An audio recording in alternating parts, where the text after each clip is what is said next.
Yo, what is up guys? Mike back with another video. I am on my secondary location here in my room. And today we're going to be talking about Crisis on Infinite Earths and why I think that the Earth 1 of Crisis on Infinite Earths is the movies. Let's jump into this a little bit.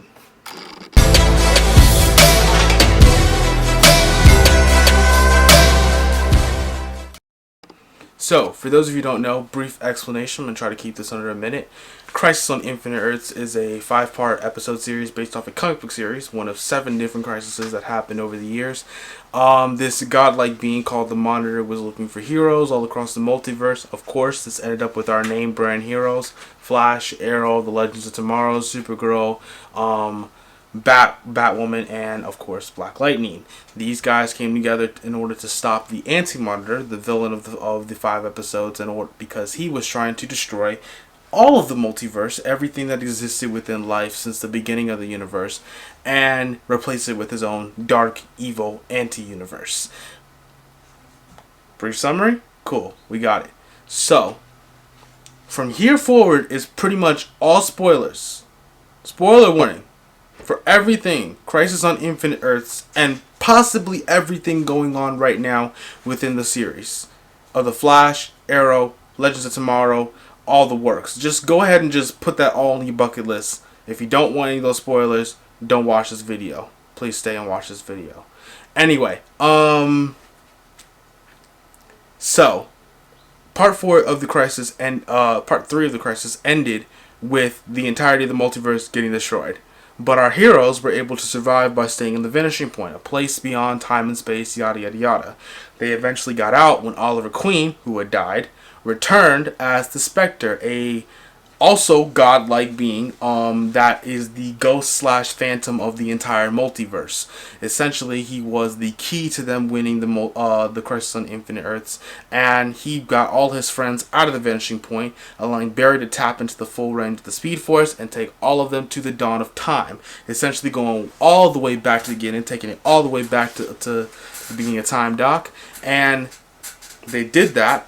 Once they did so, they were able to defeat the Anti-Monitor, restart the universe, and then go back to regular life. Now, part 1, that had some hiccups because they had to get there first. And Barry dropped everyone inside the Speed Force, and it did not go well. Part 2, they defeated him. That came at a cost. Oliver died again. I know. And then part 3, they returned to regular life, which I don't think is going to happen, but that is for a whole nother video. We'll talk about that at the very end of the video. Anyway, so part 1, Barry dropped them all in the Speed Force. Because the antimatter is eating away at everything, the Speed Force is basically the only thing left in the universe, and it's starting to eat away at that too. So Barry dropped everyone at random points throughout the Speed Force and had to go pick them up. But who does he find, lo and behold, before he finds any of his friends? Friggin' Ezra Miller, the Flash. He found the movie's version of the Flash just wandering around the Speed Force. And neither of them know how they got there. Ezra doesn't know that the multiverse exists, that there are other Flashes, that the Speed Force exists at this point, might I add. He doesn't know where he is, when he is, or why he's there. But end all be all, he faded away into nothingness, even though at this point there should be no multiverse for him to have come from in the first place. And Barry just pockets that put that in his back pocket. Or does he have pockets in the suit? Nonetheless, he puts that in his back pocket and then goes off to go get his friends and gets to the dawn of time. Boom. Part 2, dawn of time. They get there, they fight the Anti-Monitor, big old showdown, right? And long story short, Oliver Queen goes toe-to-toe with the Anti-Monitor, says, "You will have failed this universe," and kills him. And then from there, well, he almost killed him. But he then from there started the Big Bang. He started the Big Bang over again to birth not only a new universe, but what he calls a new multiverse. And we're going to talk about that in just a second. But the key point that I want to bring up here is that the Ezra Miller Flash existed in the old multiverse at some point or another. Got that? Cool. Stay put. Then, now, because of that, We have this new multiverse getting born. Our heroes went into part 5. Part 5 found out the Animator is still alive. Then they had to defeat him. Yada yada yada. Oliver's dead. And we are now on Earth Prime. Now, a little bit of history here. Up until this point, the universes have been split into 3 different things. We have our main universe, Flash, Arrow, Legends of Tomorrow, Constantine, the Vixen TV series. All of those TV shows revolve around one Earth, Earth 1. However, then when season 2 of The Flash, when we got introduced into the multiverse, Earth 2, Earth 3, Earth 55, Earth 72, all them types of things, we also were introduced later on into Earth 38, which is where Kara is from. The reason they did this was to create a reason, or rather an excuse, for why the Supergirl TV show, which originally aired on CBS, but then again got translated over and aired on CW alongside all the other shows, why she hadn't had any previous interactions with any of their heroes. So that was a good way to do that. Then when Black Lightning came out, everybody was expecting him to show up and there'd be some sort of tie-in with an Oliver Queen reference, or an Arrow reference, or a Flash reference, a Legends of Tomorrow flying around this space shuttle ship, anything really, right? But then we got none of that, and it made no sense at all. And I was like, where is Black Lightning, and why is he not with the rest of the heroes? It was one of my many problems with the TV show. Don't worry, I will be doing a video on that very soon. Anyway, this solved all of that, because essentially, end all be all, when all of this ended and the multiverse was rebooted, we ended up on Earth Prime. Earth Prime was an amalgamation of everything from Earth 1, everything from Earth 38, Supergirl's Earth, and everything from what is presumably Earth 72, Black Lightning's world.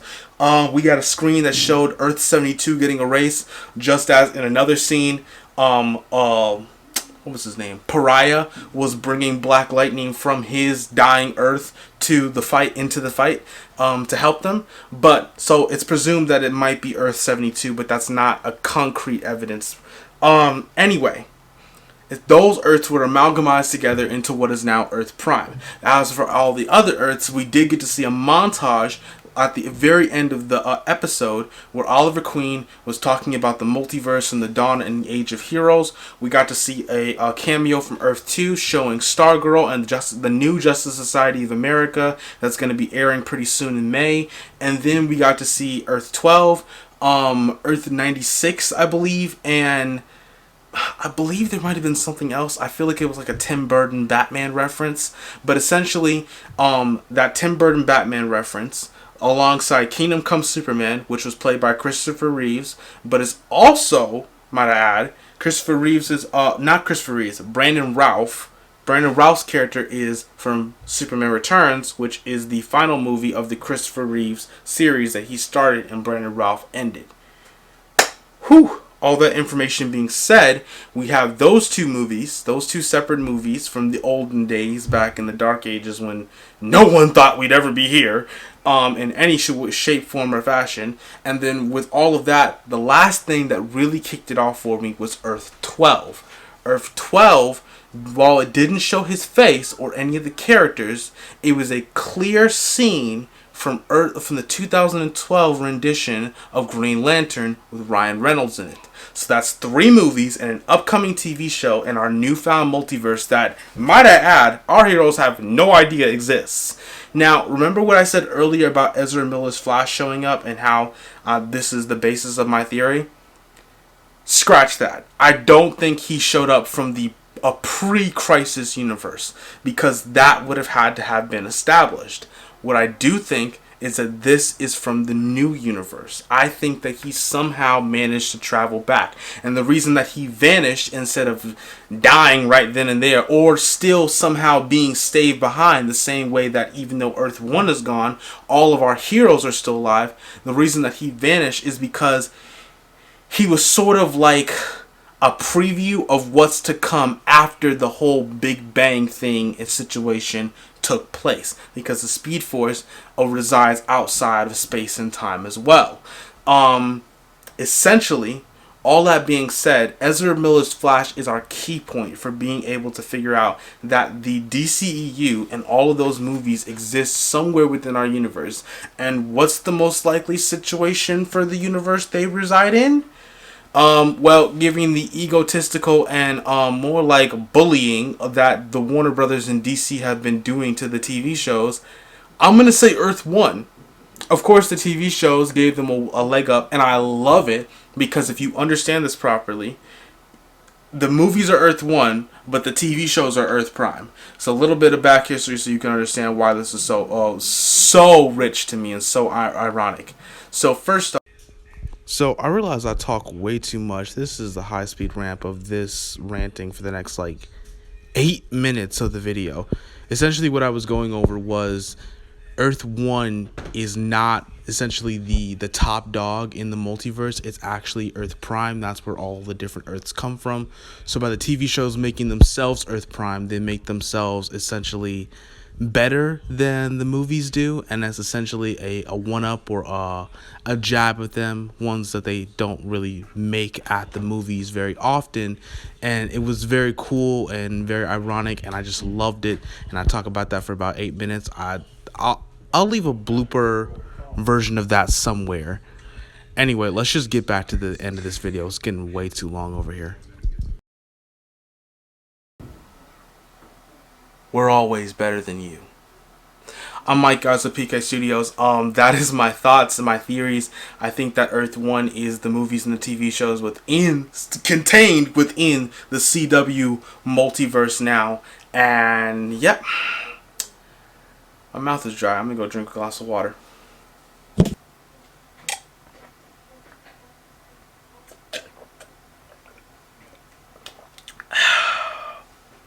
Oh, by the way, another Crisis on Infinite Earths video coming out pretty soon, talking about how the movies can pull off a Crisis on Infinite Earths, even though the TV shows did it and they exist within their universe.